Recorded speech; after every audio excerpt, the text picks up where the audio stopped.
Testing, testing.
Testing 1, 2, 3.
Good morning, everybody. I just want to welcome everybody to this morning's Environment Committee meeting. Remind members to sign in so that you're counted as being present at today's meeting.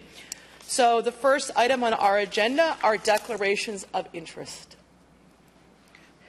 Seeing none, the next item are the confirmation of minutes of February 19th, 2013.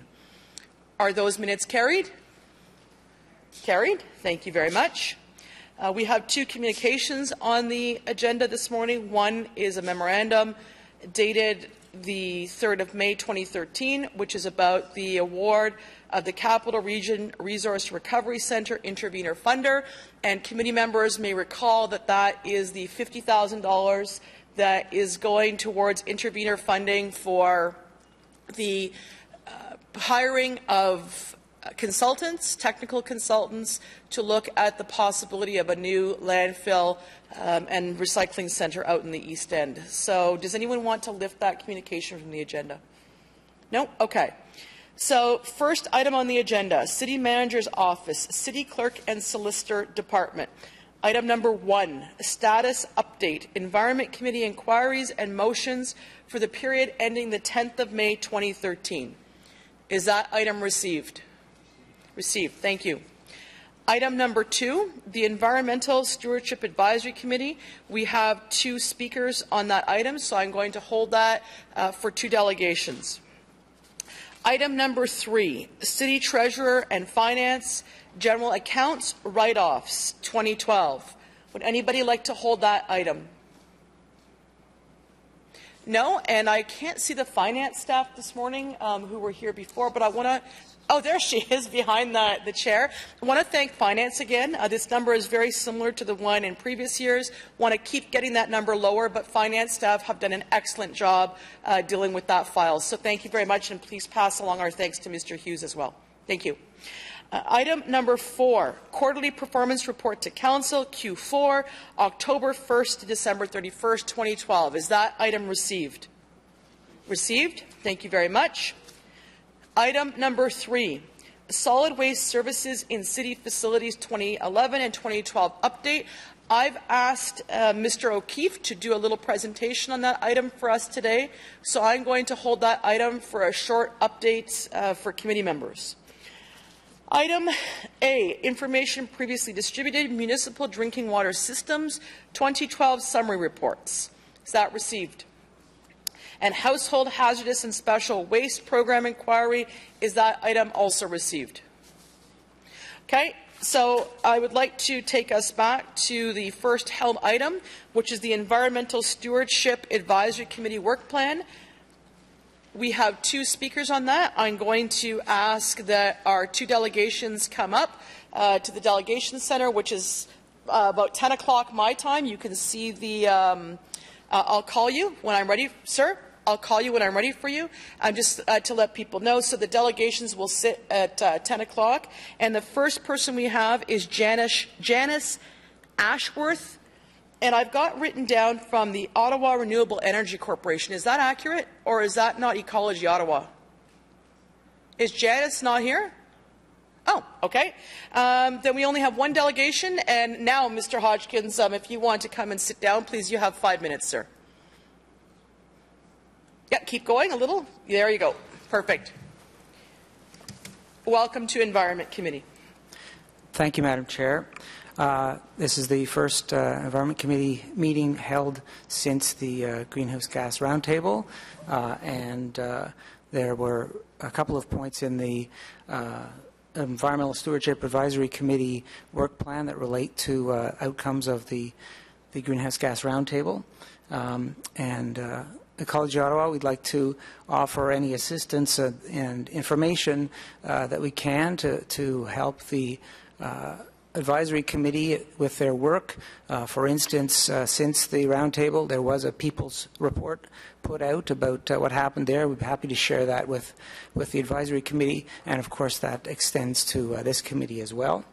The second of 3 things that I wanted to say was that the commitment made at the Greenhouse Gas Roundtable by the Mayor to bring forward a refreshed air quality and climate change management plan by the summer of 2014 puts that plan slightly out of sync with the plan reviews that are taking place now for the official plan and the transportation management plan, for instance.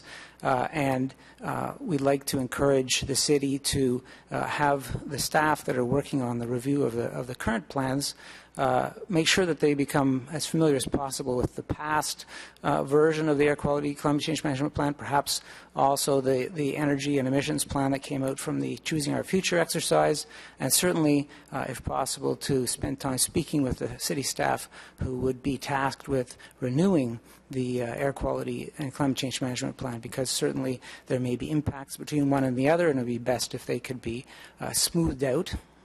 And my final comment is that the Greenhouse Gas Roundtable I felt was quite a success. The only black mark that I heard about after that was the degree of public engagement and dialogue. And certainly if we're going to have make advances in reducing greenhouse gases in Ottawa, we have to engage the public. So I would encourage the city to strongly go for public engagement and dialogue with concerned citizens. Thank you. Thank you very much. Okay, there are no other delegations on this item. Is that item received? Thank you. And before she goes, I want to point out that we do have a member of our Environmental Stewardship Advisory Committee with us. Alison McDonald, can you? Thank you. I couldn't see you because you're hidden by those high chairs. So again, on behalf of Environment Committee, I want to welcome you into your new role.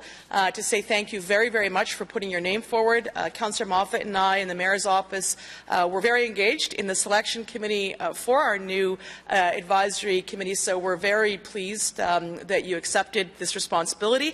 And the Vice Chair and I both look forward to working with you. And I know, Councillor Moffat, you've already gone to one meeting. And again, really appreciate your dedication, not just to our city, but to volunteerism in general, because it's a big time commitment that you've given, and we're very grateful to you and want to thank you very much.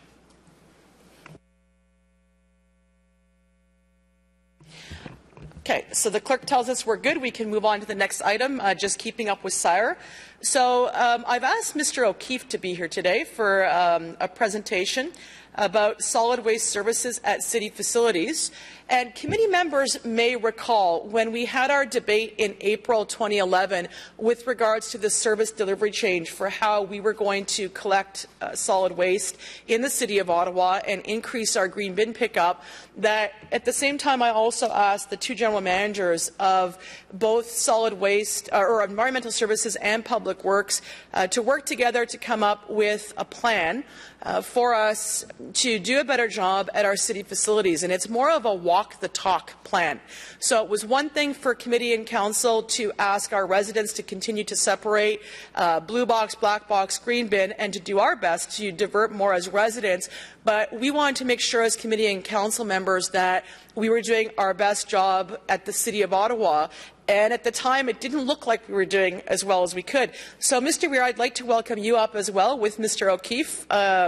It's been a bit of a dynamic duo. We've found efficiencies in savings that we've been able to use to help our program along.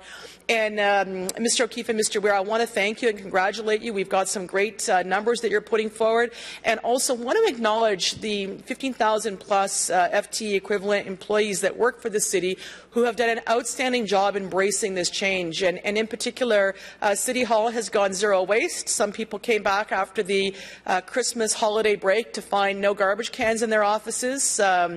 We directed a few people to Mr. O'Keefe, even though it was the chair and vice chair that had asked for that to happen post-haste. And quite frankly, that again has been embraced with great veracity by our staff and, of course, members of council and our staff in our offices who now have kitchen catchers in their offices and more abilities to recycle cans and paper and whatnot. So, Mr. O'Keefe, I now turn this part of the meeting over to you. Thank you, Madam Chair. You stole a thunder. Sorry, Mr. O'Keefe, I'm going to ask that you pull the mic really close to your lips, because these microphones are hard to hear with the fan over our head. Okay. Thank you, Madam Chair. Appreciate the introduction, and you stole most of my first slides, so I'll have to repeat some of your comments there. This program started back in about 2009 with the realignment of the operations in city, and we started working with ESD at that time with solid waste, looking at opportunities. But it really spearheaded in 2011 when a report was brought to Council outlining work plan for solid waste and public works, so we could partner to set up the programs in city facilities. And the rewarding part of it all, the partnership really expanded into all city departments and all city staff, because we needed the support of people in all the buildings and to help us not just to start the recycling program and the waste diversion program, but also to support us by getting waste to the curb and doing the programs. So we'd have to recognize the fire service, paramedics, libraries, daycares, community centers, and particularly at the major city buildings, the staff from the politicians to the staff in the buildings to help us out. So in 2011, as I said, we started the report. And what we found prior to some of the issues that were going on prior to us starting the real program, historically, Parks, Buildings and Grounds of Public Works managed all the waste generated at the buildings, and they were doing that through individual contracts, and these contracts would vary by area and by locations. And what was happening was the contracts were set up with predetermined pickup by the contract services. We were using 2-yard bins, and then they'd come and pick those bins up. Often those bins would not be full, depending on how much use had happened in the interim between pickups, and we had a lot of vehicles traveling around on the roads that may not have been required based on if we were doing it in collection and pick up in a different way. So we started working with solid waste services, and we wanted to capitalize on internal expertise of solid waste services to streamline waste collection and recycling for city facilities. They're the subject matter experts, and they were able to provide recommendations for best practice in waste management within our city facilities. And then using their expertise and their support, we were able to identify facilities where we could actually move some of the collection to the curbside, multi-residential curbside, and then the large facility contracts. So those are the two areas we wanted to look at. But solid waste, part of the big part that they provided was the provision of the bins, and then they had their solid waste inspectors meet with people in the buildings to make sure that the programs were understood, the schedules were in place, and practices were well understood by the people in the facilities, and they were received very well by all the staff. So in 2011, we started out with 4 key objectives, I guess, in the report that was provided. The idea was to reducing the quantity of facilities in commercial collection program by transitioning small and mid-sized facilities to the municipal curbside collection program, and to provide access to recycling to all eligible facilities. Aligning and streamlining the commercial waste collection, these are the large-scale facilities, to enhance efficiency and collection practices, and centralizing all facility waste managed with solid waste, and that was the proposal that came forward in 2011. Now, there's a number of these things overlap, but in each one, you had to do an individual plan for each of the 4. So the first program we were looking at was a municipal curbside program. This was the plan to move small to mid-sized city facilities from a contract service to pick up on a regular basis, or as solid waste were coming through the areas to pick up the residential waste and the recycling program. So these small facilities are listed there: daycares, fire station, paramedic posts, small libraries, small community centers. So all these buildings we were looking at moving into a program that we picked up by the contract service with solid waste. In total, we can say in 2013 we have 100% of all eligible small and mid-sized buildings have been converted to curbside residential pickup.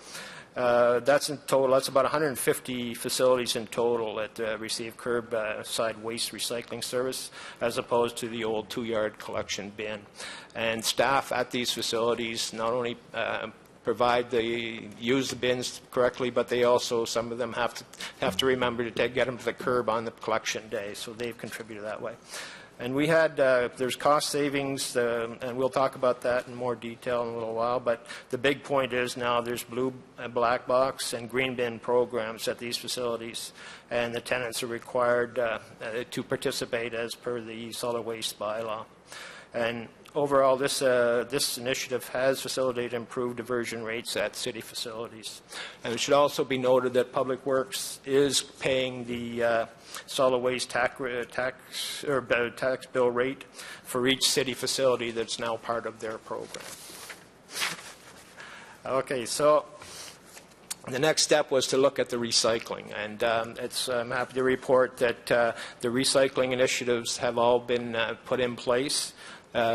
Currently, there's 100% of large corporate admin buildings. That would be City Hall, Ben Franklin Place, and 100 Constellation are our major centers, and they have recycling practices in place, and we'll talk some more about that in a little while.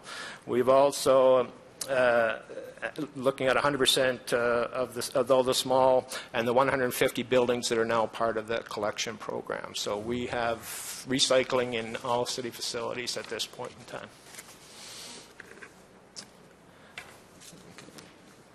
Now, this is the next phase of our program. We started the collection, waste collection at large-scale facilities. These would be recreation complexes where we'd have multiple uses, or a library, a rec center, a community building, where we get a lot of traffic through there, where there are food vendors and canteens, things that are large in nature. And so those are collected. Prior to 2011, multiple contractors undertook waste collection at the various facilities. Contract costs and frequencies and disposal varied from contract to contract because contracts were let by area, and there was a discrepancy in how they were handled. So we were looking at an opportunity to align ourselves with the solid waste services contracts for multi-residential. And to do that, we did in 2012, we started our first trial, and that was to use the in-house services from solid waste to start removing the recycle and the material from our large facilities, and particularly in the core area. And that proved very successful. So we now want to move on and implement that on a much larger scale. And I'll show you some of that in a sec. This will ensure harmonized waste management practice with consistent costs, collection frequencies, and disposal sites throughout the city. So we'll be in harmony there. Also in 2011, it's important to note that Council also approved the waiver of Public Works tipping fees at the Trail Road landfill site. At that time, we were paying $98 a metric ton. And just to get some magnitude of scale on that, in 2012, our facilities produced 5,316 metric tons of waste coming from our city facilities. That, if you look at the cost, if you extrapolate that over with the tipping fee, would have been about a $520,000 cost to Public Works to dispose of that at Trail Road. But we still have to pick up the delivery fees. Will continue, and we'll also have to pay for the service of the pickup at the various sites. So that will be still factored into our budgets. So the advantage we have now is in this year, 2013, we're going to be looking at harmonizing solid waste. Are in the process now of retendering their multi-residential contracts, and these are set to kick in June 1st of 2014. So at that time, Public Works facility waste collection contracts will be transitioned to solid waste, and they'll look after we'll just add our large-scale facilities into the contract, and they will then handle the carrying of the contract and removal of the waste from our facilities and the recycling materials from our facilities as well. So. And we will have, we don't have a number right now because the contract's still not in place, but there will be expected savings that we generated once we find out what the various costs are by the bidders that come in 2014.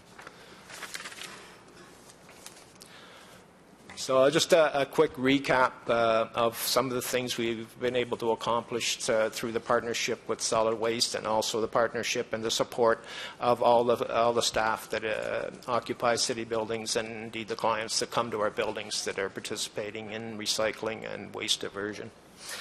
So to recap, the beneficial results is 100% of eligible small to mid-sized city facilities receive curbside waste recycle services in place of the commercial 2-yard cubic bins, the contract service that we used to have in place, and that represents 150 facilities. We have consistent and full access to blue, black box, and green bin programs at 100% of all eligible facilities, and eligibility is based on the volume and the waste and the amount of waste that's generated at each site. And we've identified through the curbside collection an annual savings of between $50,000 and $80,000 by reducing the contract services and moving to residential curbside pickup. We've improved diversion rates at city facilities, and it's at a lower cost for that service. And in 2012, approximately $520,000 in savings for the waiver of tipping fees for commercial waste at Trail Road. And just to ensure that funding was removed from the base budget for public works, so that was part of our budget going forward into 2013. That funding was removed. And we've managed to harmonize waste management services across the city. But besides the 4 factors that were a part of the 2011 report that came to Council, we've also managed to initiate changes or to implement programs that support or enhance the programs we have for recycling in the city. So there's, at this point in time, we have 100 city facilities that have public battery drop boxes. City Hall has centralized recycling and waste disposal, encouraged staff to explore options for diversion. These, Madam Chair introduced that as a zero waste plan. We've also, that was removal of the waste bins at individual stations. We've also started a recycling program for paper towels in the building, so that was added as an enhancement to the recycling program. The city does recycle their fluorescent lights that come in. What we do is remove all the old fluorescent lights, we store them, and then there's a contract service comes in and we don't send them to landfill, they get broken up and recycled. And in 2012, for example, we had 17,682 lights that went through from the city facilities that went to recycling.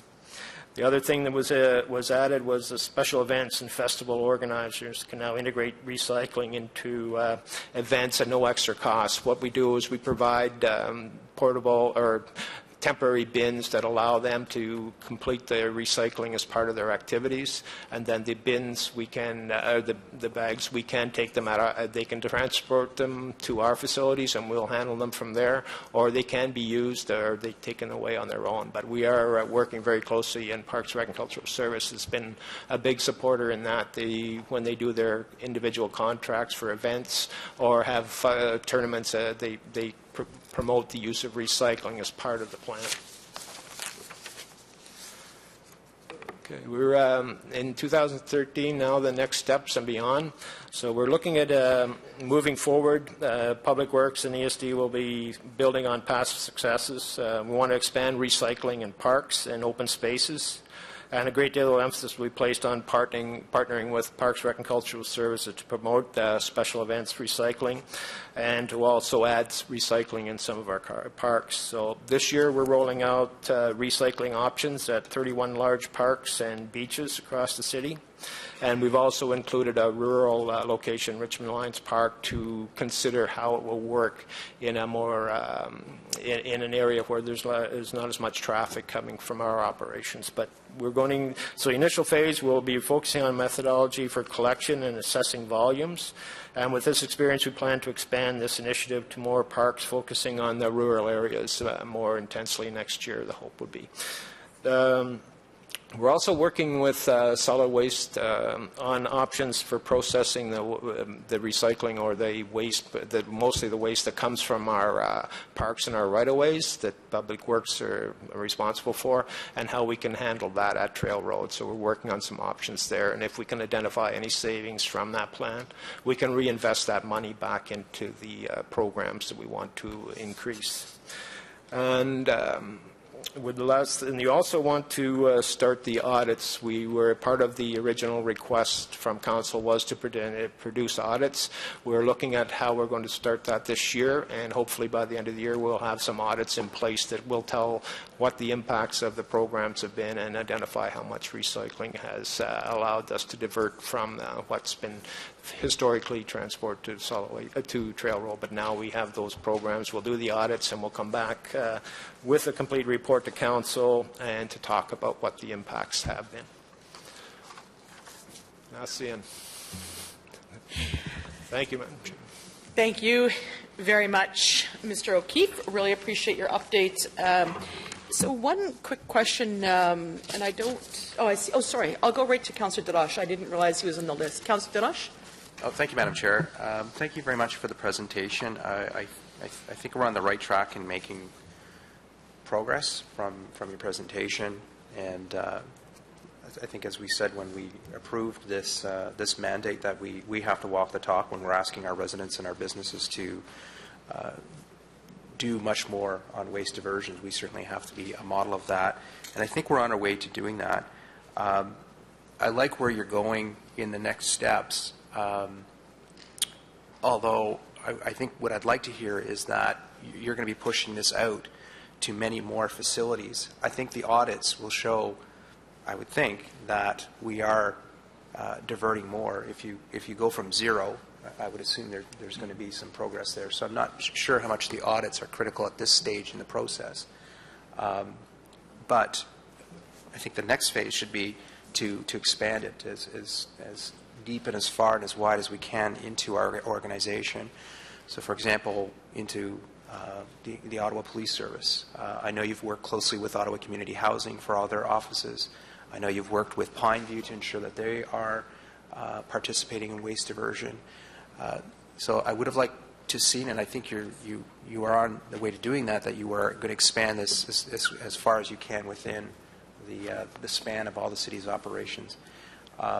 So first question, can you maybe just elaborate on that point, and specifically perhaps on some of our long-term care facilities, which I think we have the ability there to certainly produce or certainly divert a lot of organics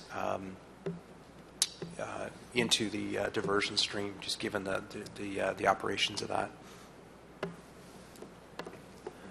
Yes, I'll take that as direction. We do plan on promoting and expanding the program. I think the point now is we've completed the small and mid-sized locations, and the larger facilities will be addressed. We're looking at both the parks and the roadsides, and then we'll look at some of the larger facilities in the other, and our partners with Police Services, OC Transpo as well. And long-term care, where are we at with long-term care? Yeah, long-term care is part of our portfolio, okay. So we will include long-term care. Okay, well, I look forward to seeing results on that. I had moved that you report on this annually, because I do think we need to monitor this, and I do think we need to empower you, which I think can be a challenge to work with the large number of branches and different organizational structures of the city. So I think you do deserve some time in the limelight here before committee so that we can see how you're doing and really push you and push the organization to go further in the future. Thank you. Thank you very much, Councillor Darash, and certainly appreciate your advocacy of asking Mr. O'Keefe to come and update us where they're at with Mr. Weir with regards to the progress that we're making. And I think you're right that it's very easy to show improved diversion at some of our facilities when some of them never had the containers to begin with. But I think that even looking at the green bin usage at some of our places like fire halls, for example, is unbelievable how much we're now diverting from the landfill just as a result of the introduction of the curbside pickup.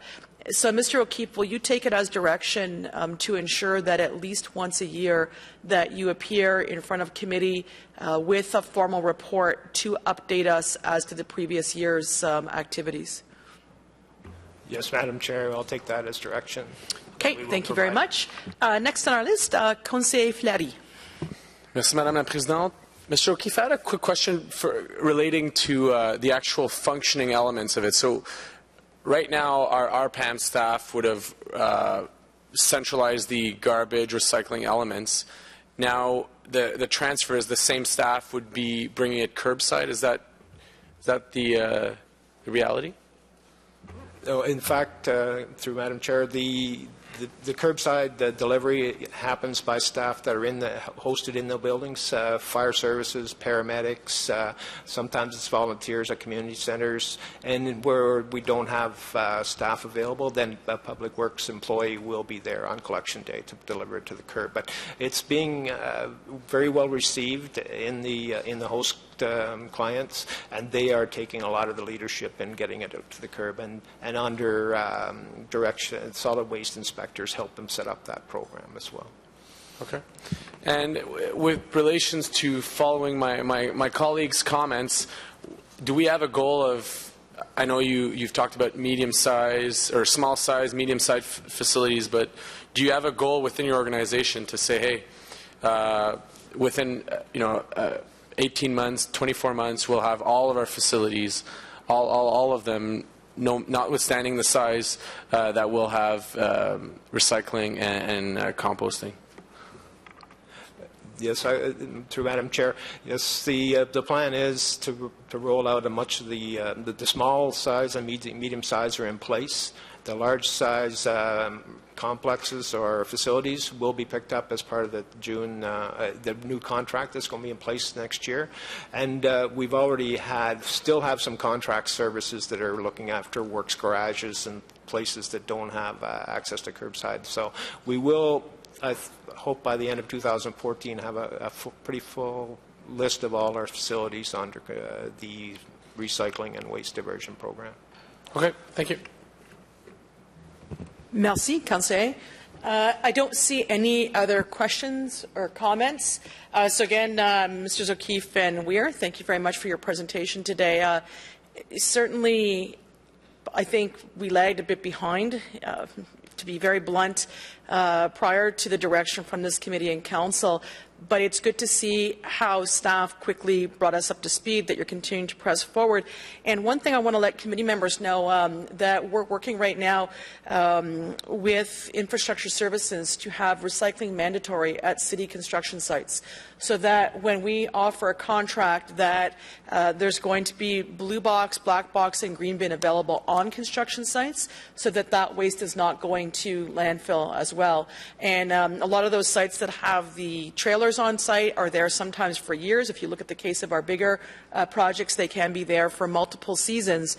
And again, it's with the good help of Public Works and Environmental Services working together that we're able to divert more waste from our landfills. So thank you very much. And on the Solid Waste Services in City Facilities 2011 and 2012 update, is that report received? Received. Okay. Thank you very much. So the next item on our agenda are notices of motion. Are there any notices of motion? Seeing none. Inquiries. I have an inquiry. I wonder if the city solicitor could make himself available. Sorry, at the front, Mr. O'Connor.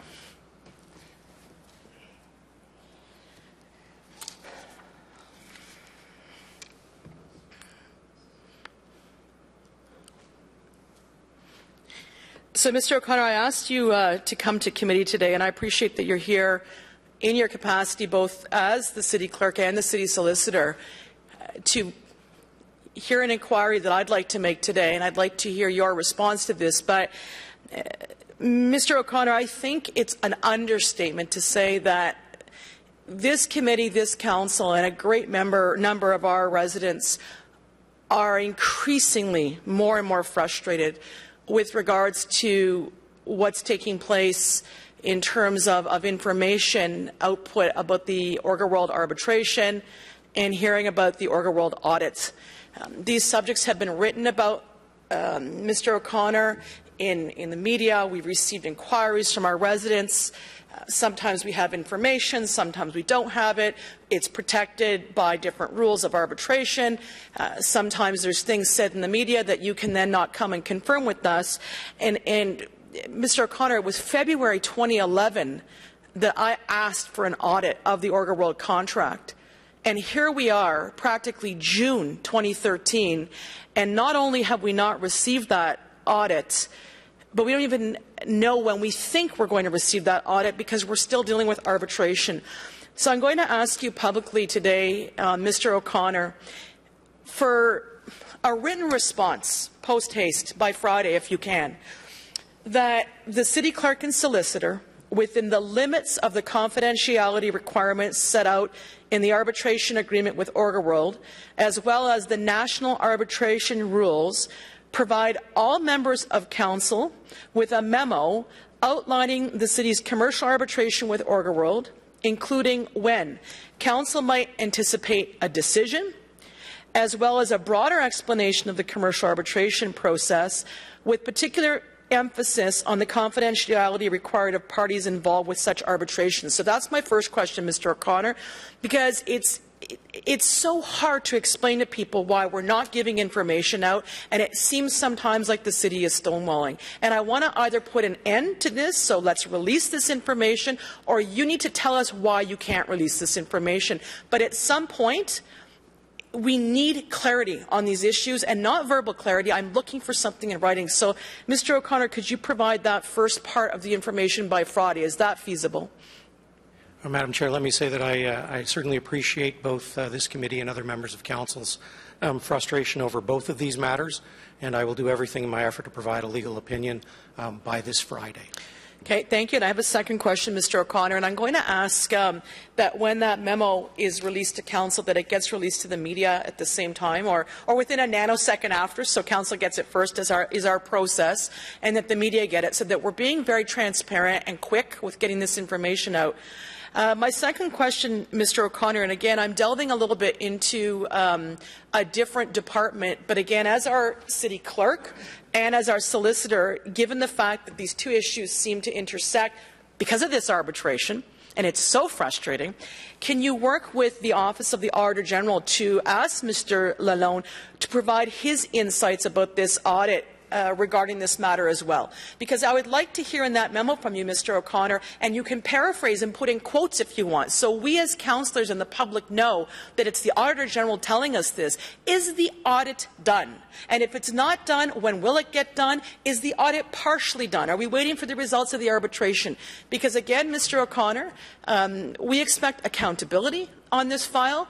And as far as I'm concerned, the notion that we asked for an audit in February 2011, and we're sitting here in the summer of 2013, and we don't have that audit in front of us. We don't know what the results are going to say in finality. We're hearing, yes, the audit's done. No, it's not done. The research is done. Management hasn't responded. They'd like to respond. They're waiting for the arbitration. It's like watching a game of ping pong. So Mr. O'Connor, I apologize, I guess, for being a little passionate about this issue, if you will, but it is so frustrating to have to explain to our residents who are accusing Council of misleading, not providing the truth. I've seen members of the public even accuse the media of that now, saying, well, what you're reporting is actually misleading and not truthful. Can we put this to rest at least and get an official statement through your office from the Auditor General on this file as well? Madam Chair, as committee members are well aware, the Auditor General is an integrity official with the corporation who is statutory in nature and reports directly to Council. Having said that, I will certainly take the message back to him, and I'm fairly certain that he and I can work collaboratively to get his insights on the question posed. Okay, so Mr. O'Connor, I appreciate that and putting you a bit on the hot seat for all this information. I'd like this, if possible, like I said, by Friday.